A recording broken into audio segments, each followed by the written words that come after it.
Diperbolehkan kita menikah dengan orang yang bukan warga jamaah sama kita? Boleh. Warga MTA ini kalau ditanya hukum pernikahannya ya tidak haram.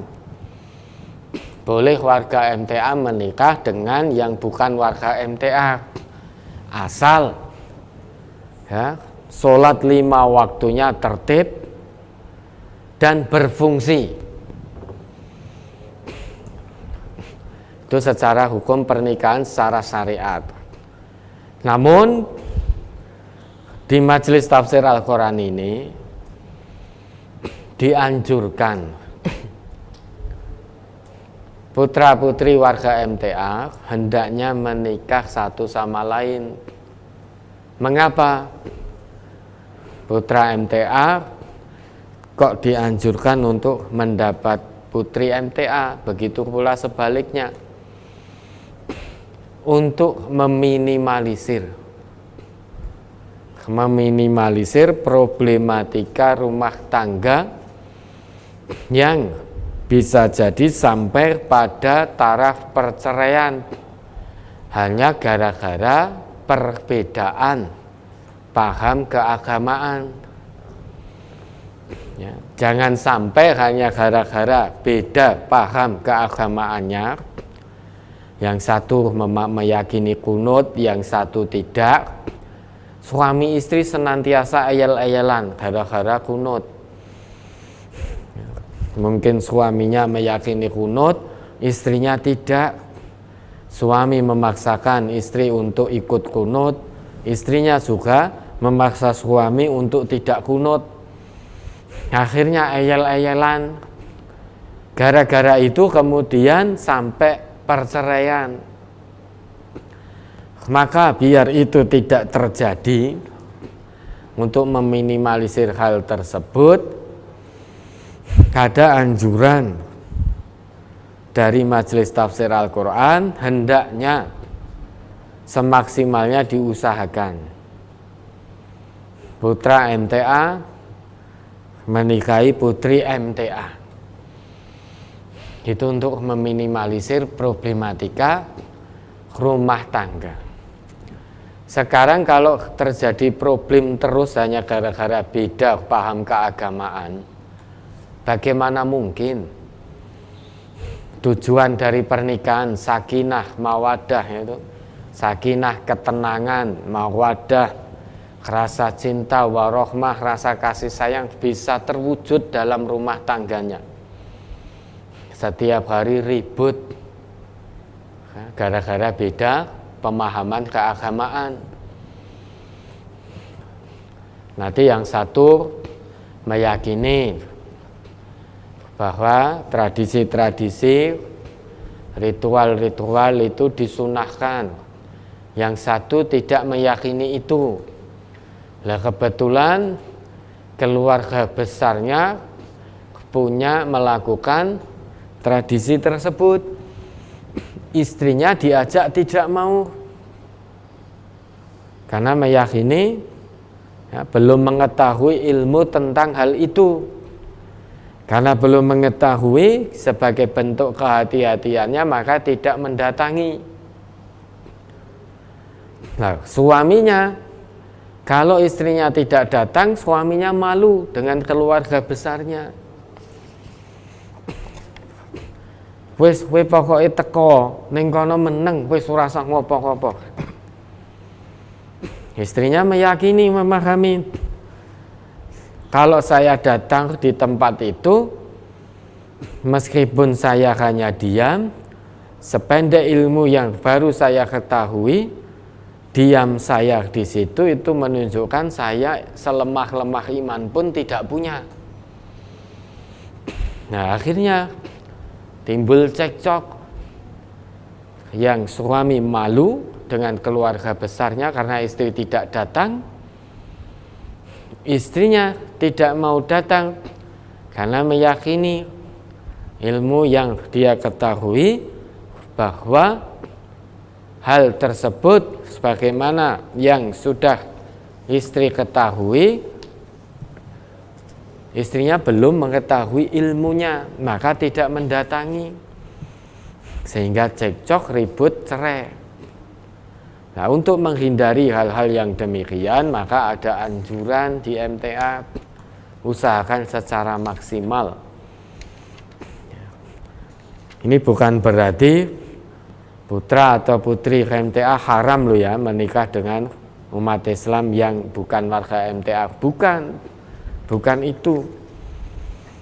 Secara hukum, kalau laki-laki tadi yang bukan warga atau perempuan tadi bukan warga MTA, namun sholatnya tertib dan berfungsi sebagaimana fungsi yang telah ditetapkan oleh Allah, dia muslim atau muslimah, maka hukum pernikahannya sah sesuai dengan syariat. Adapun putra MTA nikah dengan putri MTA itu anjuran dari majelis dengan pertimbangan-pertimbangan yang sudah tadi dijelaskan.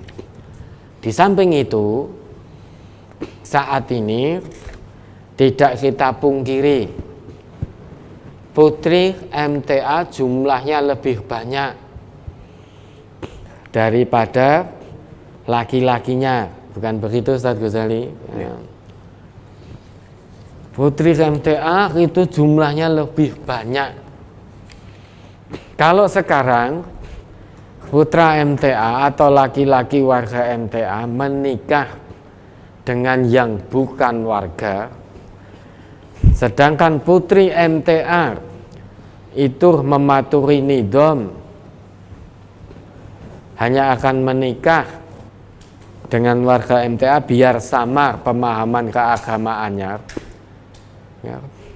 Maka berapa banyak putri MTA yang belum bisa mendapatkan imam, mendapatkan kepala rumah tangga.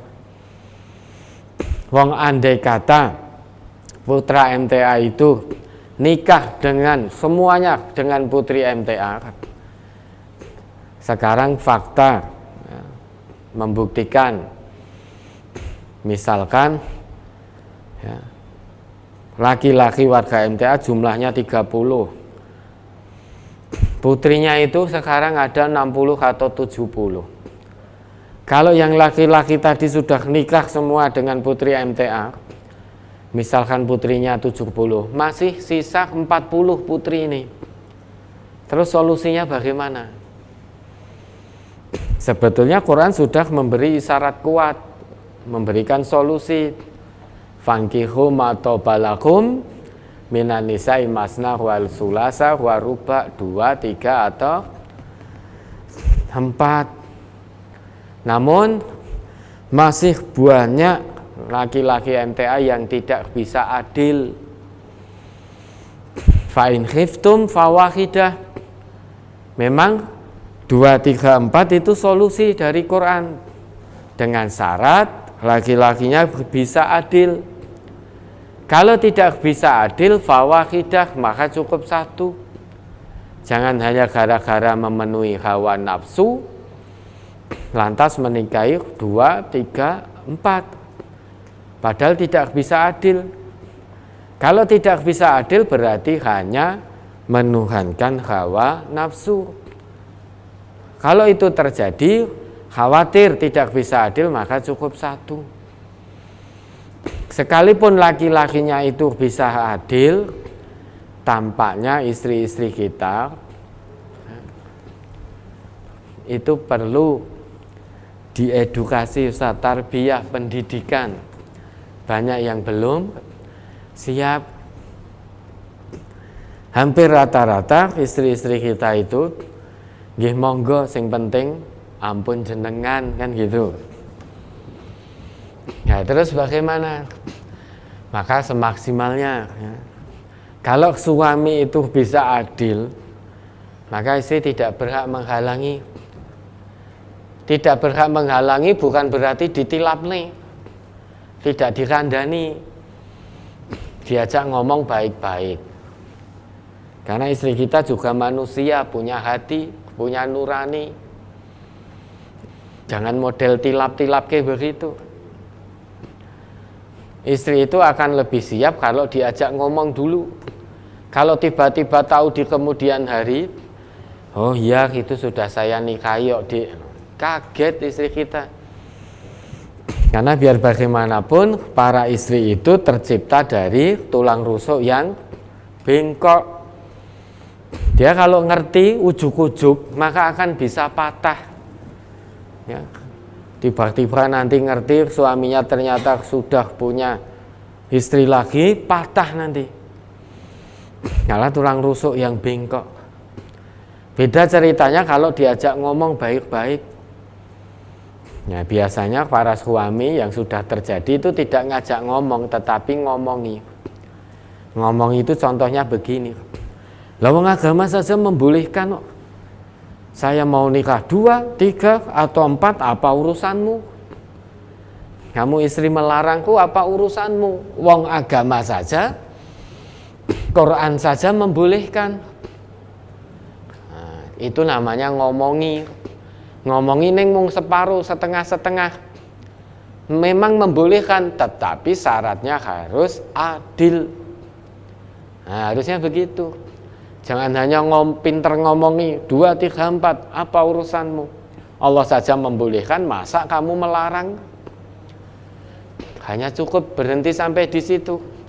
Fa'ilam ta'dilu fawahidahnya tidak disebutkan. Nah, ini berarti karena dorongan hawa nafsu. Maka istri akan patah nanti. Kalau patah, istri akan minta cerai pada suami. Nggih pun monggo. Namun ceraikan saya. Karena patah. Maka pelan-pelan diajak ngomong. Diajak ngomong niscaya. Kalau diajak ngomong, kalau betul-betul dilandasi ketakwaan panjenengan untuk nikah 2, 3, 4 itu, betul-betul ingin berbuat adil dan memang merasa bisa atas pertolongan Allah, nanti hati istri yang menggerakkan nanti akan Allah, dilunakkan oleh Allah. Nah, nanti habis ini insya Allah akan banyak WA Ustaz. Saya tidak menganjurkan suami-suami ini untuk poligami, tidak.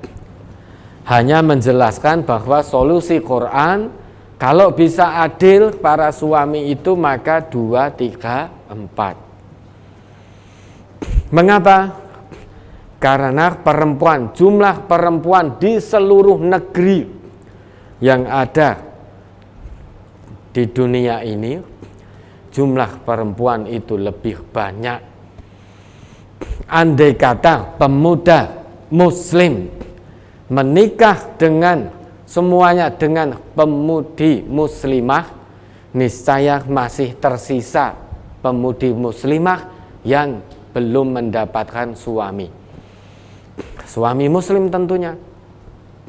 Andai kata pemuda muslim di seluruh dunia ini satu-satu begitu menikahi pemudi muslimah, punya istri satu-satu semuanya, akan masih ada pemudi muslimah yang belum mendapatkan suami muslim.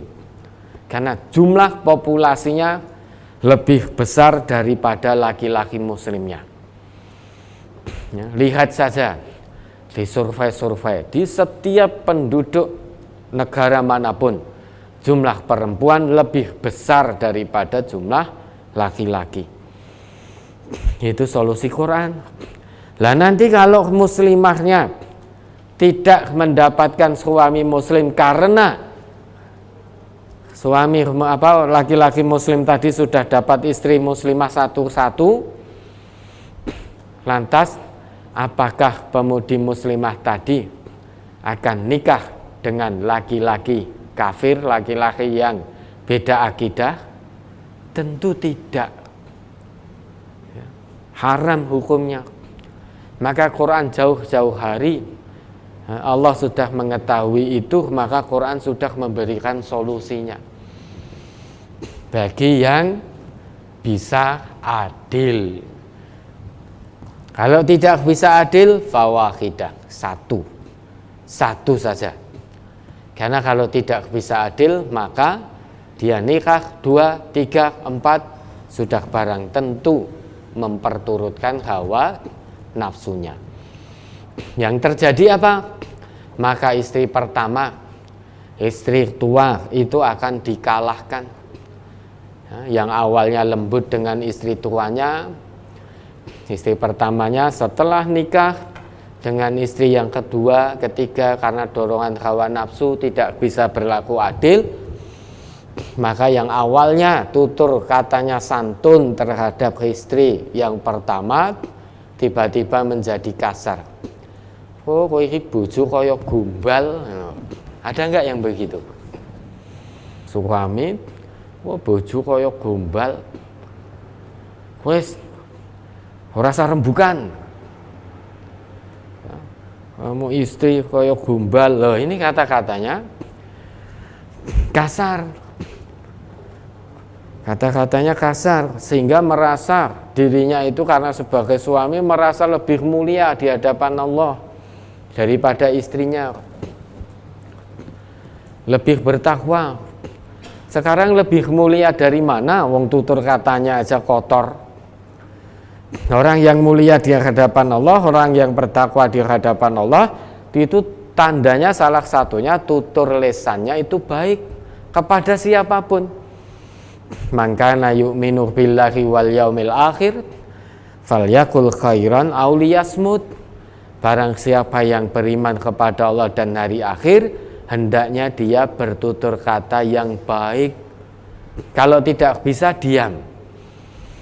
Lah tadi kalau bicara kepada istri, oh istri kaya gombal, nuwun sewu, mohon maaf. Ada pula suami yang ngata-ngatai istrinya. Mohon maaf terpaksa saya tirukan.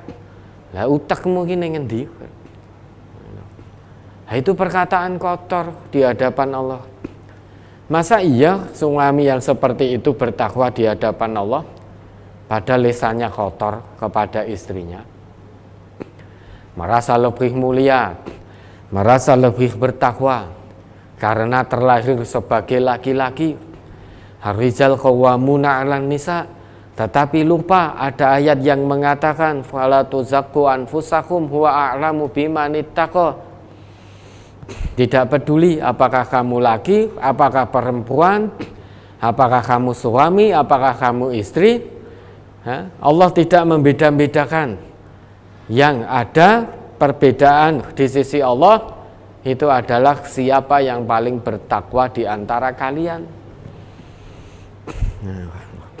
Maka hati-hati para suami, jangan mengambil ayat asal comot ar-rijal qawwamuna 'alan nisa, lantas kemudian untuk membenarkan perbuatannya, tutur katanya yang salah, yang kasar kepada istri.